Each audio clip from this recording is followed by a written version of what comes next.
Bienvenue dans cette émission consacrée à l'Assemblée des développeurs de solidarité en Charente. Nous allons nous intéresser au travail de la commission mobilité, avec, pour commencer, Claudine Pattier, co-animatrice de cette commission pour le conseil départemental de la Charente.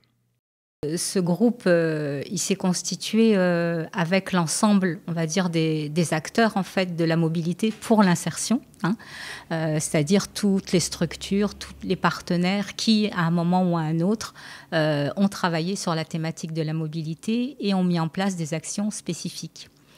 On a essayé, à travers ce groupe, de fédérer l'ensemble des acteurs, non seulement par type d'action, mais aussi par territoire. Avoir une représentation de l'ensemble du territoire départemental. À ce premier cercle, on va dire, se sont ajoutés les représentants des territoires d'action sociale, des travailleurs sociaux qui sont venus aussi composer ce groupe.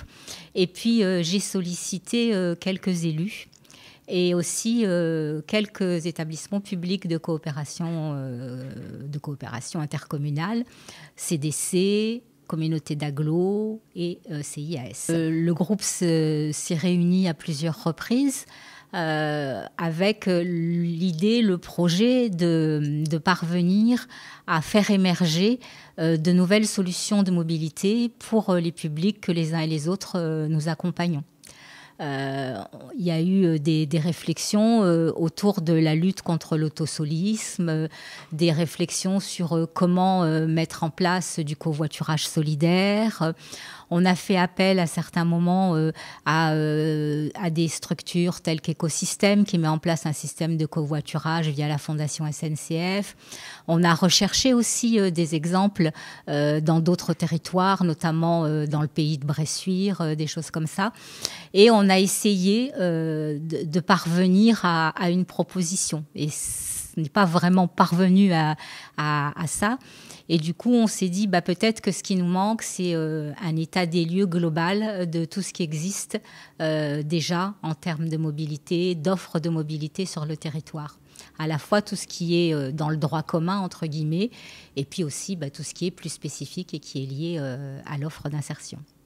Il y a toutes sortes de solutions, en effet, qui visent plutôt à répondre à des besoins très locaux.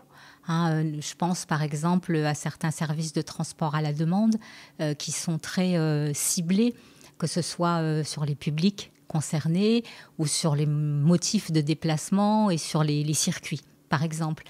Mais l'idée, c'était justement d'essayer d'avoir une connaissance globale de tout ce qui pouvait exister, parce qu'en fait, des initiatives, il y en a un peu partout sur le territoire départemental.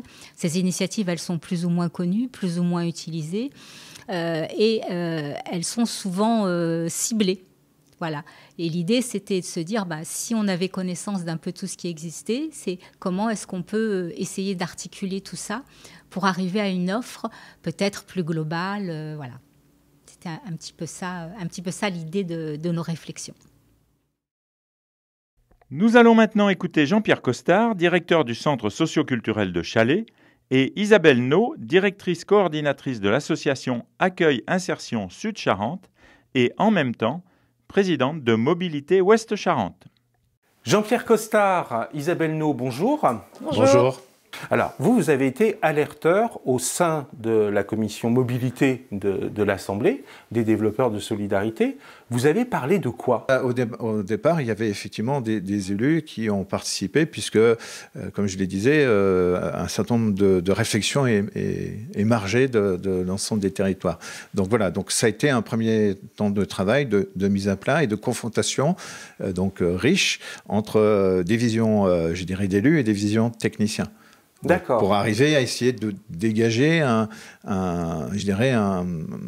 fond commun, partagé des problématiques que j'ai évoquées tout à l'heure, notamment autour des déplacements. Donc des acteurs, des personnes, des élus, des techniciens qui se rassemblent. Et en dehors de ce dispositif, en dehors de cette action de réflexion autour de la mobilité, des actions qui se mènent, des associations qui se montent, des initiatives qui se montent comme MOSC. Alors MOSC, vous nous dites un petit peu ce que c'est, parce que vous étiez à la fois alerteur dans la commission, et vous étiez aussi président de MOSC. Alors MOSC, pour situer un petit peu, c'est... Donc l'association Mobilité Ouest et Sud-Charente, la particularité de MOSC, c'est de regrouper en son sein des associations avec des compétences et des ressources différentes. Donc vous, alors vous étiez alerteur à l'ADS, mais vous étiez à l'époque aussi président de MOSC, et donc vous parliez de ce que MOSC faisait au sein de l'Assemblée pour donner des informations sur des initiatives.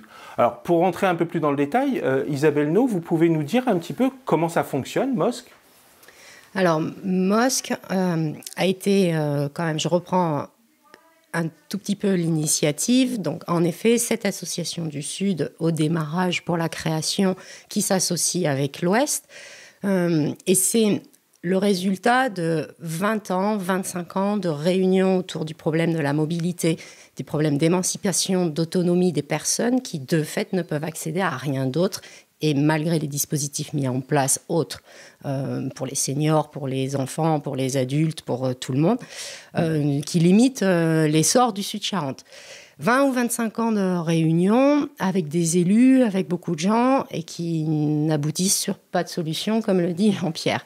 Donc ces associations de terrain diverses, ayant des missions diverses, mais ayant déjà mis en place tout un tas de petites solutions, mais qui ne sont pas finalement efficaces, puisqu'elles sont centrées sur un type de population en fonction de ses propres compétences associatives.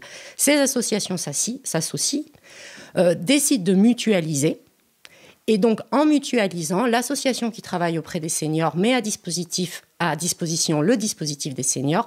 L'association qui travaille auprès des apprentis, des enfants, des ados, met ses compétences à disposition. Celle qui est pour la santé, celle qui est pour l'insertion, celle qui est pour la personne lambda.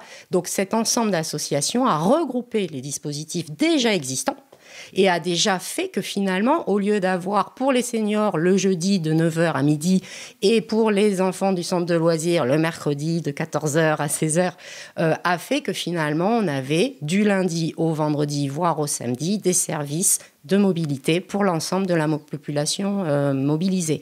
De fait, en mettant tout à plat, des idées sont venues pour améliorer ces dispositifs.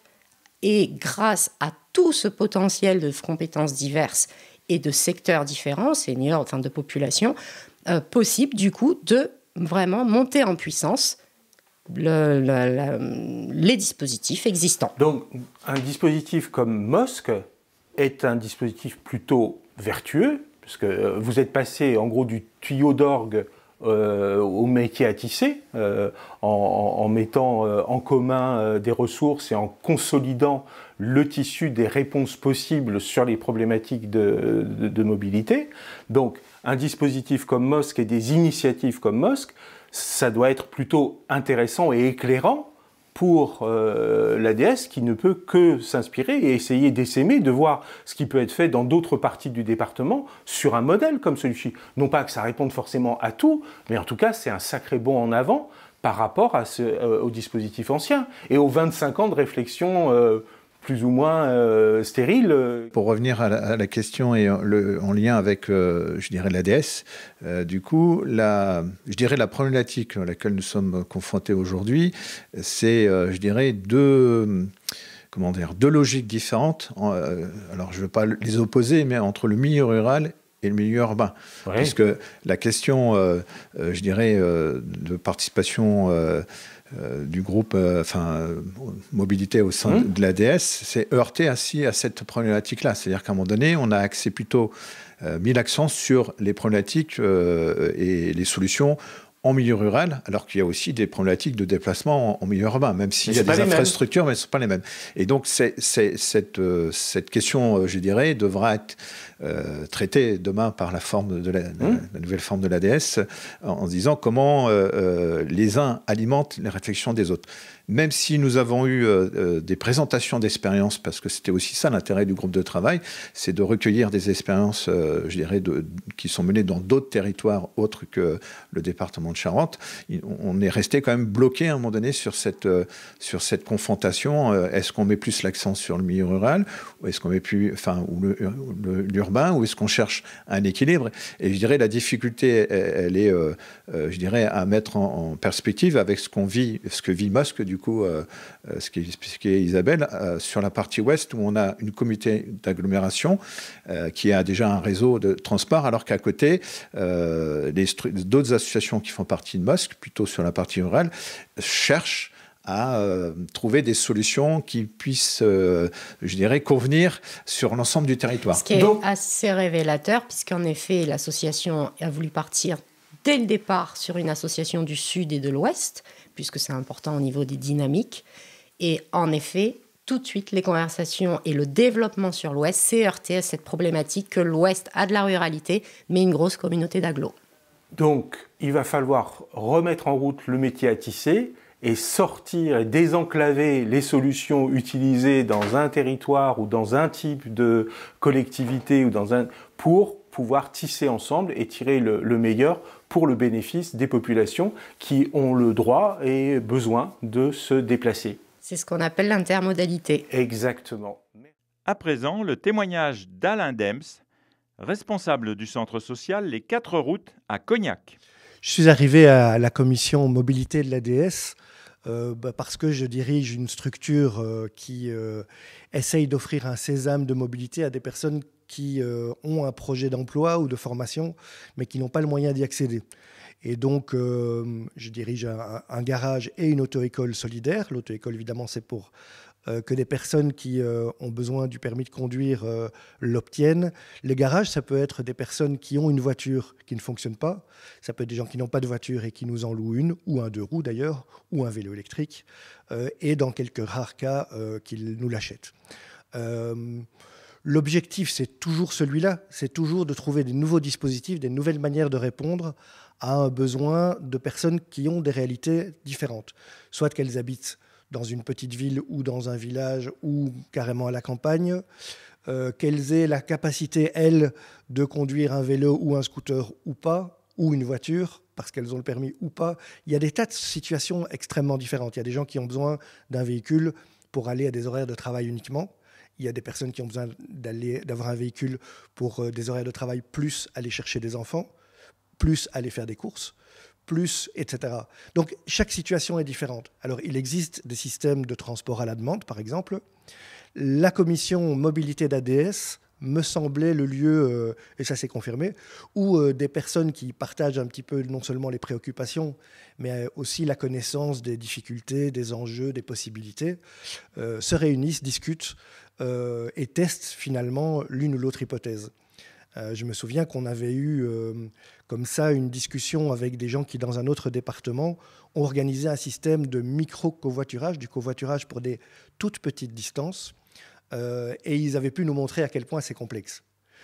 Parce qu'il faut quelqu'un en permanence pour faire le lien entre les personnes qui ont besoin du transport et d'autres personnes qui offrent la possibilité du covoiturage, à une micro-échelle et de manière 7 jours sur 7 quasiment.